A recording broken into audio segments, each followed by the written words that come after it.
Q&A, karena setiap pertanyaan selalu ada jawaban. Dipandu oleh Yohana Margareta.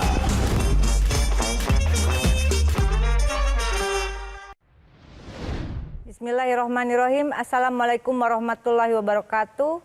Puji syukur kita panjatkan kehadirat Allah Subhanahu wa Ta'ala. Malam ini kita berkumpul kembali dalam sidang umum Q&A, karena setiap pertanyaan selalu ada jawaban. Bersama saya Rieke Diah Pitaloka, pimpinan dan rekan-rekan anggota rapat hari ini harus menghasilkan solusi konkret, bukan sekedar basa-basi, terutama terkait nasib rakyat. Baiklah, dengan ini sidang umum Q&A saya buka.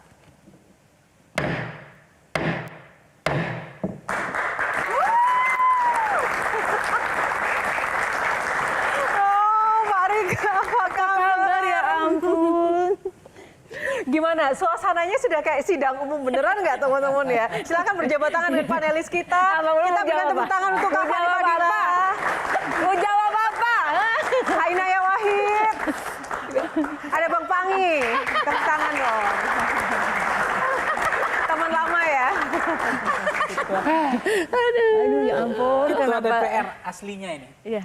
Apa kabar? Oke, Mbak Diah. Baik, Mbak Rika silakan duduk di singgah sana yang sesungguhnya. Tepuk tangan sekali lagi untuk Mbak Rika Diah Pitaloka. Ibu Dewan kita yang terhormat. Mbak Rika, apa kabar Mbak Rika? Alhamdulillah sehat. Lagi sibuk memikirkan apa ini? Undang-undang atau isu apa nih? Banyak banget sih yang lagi. Saya baru dipindah ke Komisi 13. Komisi 13 itu membidangi hukum HAM, begitu. Jadi perlindungan saksi dan korban, lembaga perlindungan saksi dan korban, mitranya Kementerian Hukum, Kementerian Imigrasi dan Pemasyarakatan. Sebelum kita ulik lagi tentang Mbak Rika dan aktivitas terkini sosok Mbak Rika ini, ada hal yang ingin saya tanyakan di awal. Kita mau buka dulu profil Instagramnya Mbak Rika Diah Pitaloka ya. Apa sih yang menarik dari sini? Mungkin teman-teman kalau buka, oh ya udah tinggal dibaca biasa aja. Tapi di sini komedian ini yang ditempatkan di urutan pertama. Kenapa Mbak Rika kemudian di urutan pertama bukan artis, bukan politisi? Memangnya lebih memangnya lebih menjanjikan jadi komedian ya daripada politisi? Ya, namanya game teori, Mbak. Jadi supaya pekerjaan saya kan nggak mudah lah, gitu, dengan milih hardcore di jalur politik. Saya menerapkan game teori dalam keseharian saya supaya game teori itu seperti teori permainan, tapi bukan main-main gitu. Supaya apa yang kita lakukan nggak terasa berat banget, menyenangkan, fun, begitu. Saya pikir Teh Rike ini kenapa naruh komedian di awal, itu adalah karena anggota dewan itu kelakuannya lebih lucu daripada pelawak. Gitu bukan? Bukan gitu. Oh bukan. Bukan. Karena rapatnya sering lucu. Oh gitu. Sama aja ya. Sama aja. Kalau Mbak Rike ini kan nggak boleh dipanggil Oneng ya? Boleh. Boleh, tapi waktu itu saya nggak boleh katanya. Harus Kata RDP, Rieke Diah Pitaloka. Tapi yang jelas beliau RDP itu rapat dengar pendapat. beliau kan memang dikenal sebagai sosok yang legislator yang memperjuangkan, mengagregasi di IG-nya itu mengadvokasi, ya mengadvokasi kasus-kasus kan. Viral for justice. Mengadvokasi kasus kan. Ada tantangannya nggak ketika mengadvokasi kasus-kasus ini gitu? Nah, sebelum itu kita lihat dulu viral of justice-nya itu seperti apa sih yang selalu for justice yang selalu menjadi tagar Mbak Rike.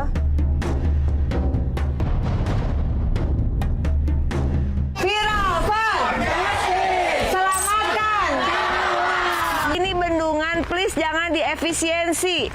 Karena apa? Tiap tahun banjir Jabodetabek, terutama di daerah pemilihan si akunya Karawang, Bekasi.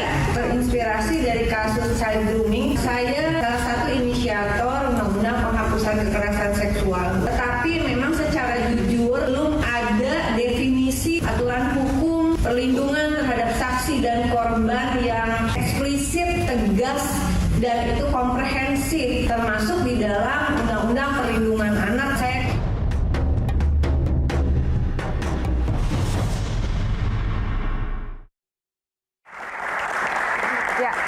Sebelum menjawab pertanyaan Bang Pangi, saya nambahin juga sedikit Mbak Rike soal viral for justice ini. Apakah tidak kemudian melegitimasi bahwa semua harus viral dulu baru kemudian kasus-kasus itu akan bisa ditangani? Saya coba mencari celah bagaimana supaya di era digital ini ada media sosial kita gunakan bukan untuk hal-hal negatif, tapi media sosial buat saya itu membantu justru untuk mempercepat kasus bisa diselesaikan.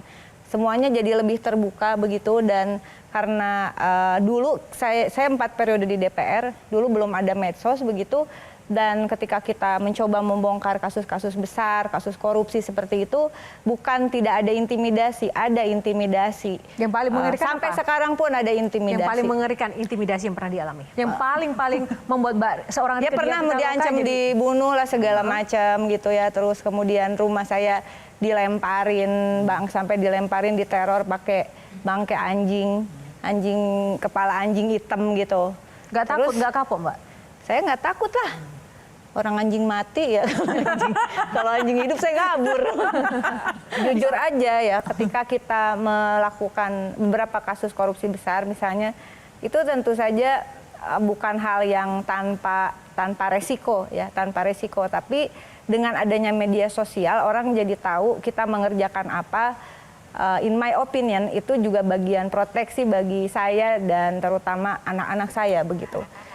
Supaya publik tahu, oh ini lagi ngelakuin. Karena saya tidak punya pengawalan, saya pergi dengan staf biasa aja. Ya biasa aja, kemana-mana saya sendiri mandiri gitu. Sejauh mana kemudian bisa mengadvokasi kasus ketika pada akhirnya Mbak Rika semuanya sendiri? Apakah memang sampai tuntas? Saya punya jaringan, saya punya namanya Laskar Juang. Laskar Juang itu ada di beberapa provinsi gitu, sehingga kemudian kerja politik itu bukan kerja pribadi, dia adalah kerja kolektif. Saya hanya memindahkan apa yang saya kerjakan ketika saya menjadi aktivis dulu di ekstra parlemen, sekarang di dalam parlemen begitu. Sehingga saya mencoba untuk bagaimana membuka ruang parlemen di era digital ini supaya publik juga tidak harus datang, tapi publik tahu. Makanya saya upayakan mayoritas rapat sekarang terbuka. Itu saya juga live gitu. Biasanya dengan langsung live di media sosial saya. Karena itu juga jadi penting, jadi jejak digital supaya omongan kita nggak dipelintir. Untungnya saya belajar politik dulu terutama sama Gus Dur ya, untuk kepartaian. Karena saya pertama masuk ke Partai Kebangkitan Bangsa waktu itu ada Gus Dur di sana. Bagaimana Gus Dur mendidik agar jangan takut bersuara. Nah itu yang paling, prinsip yang paling dipegang Mbak Rika dari Gus Dur apa? Bahwa politik itu harus berwajah dan berwatak kemanusiaan. Tapi kenapa kalau gitu pindah partai? Kenapa nggak? Bapakmu yang nyuruh. Oh gitu. Nggak percaya, tanya sama bapakmu.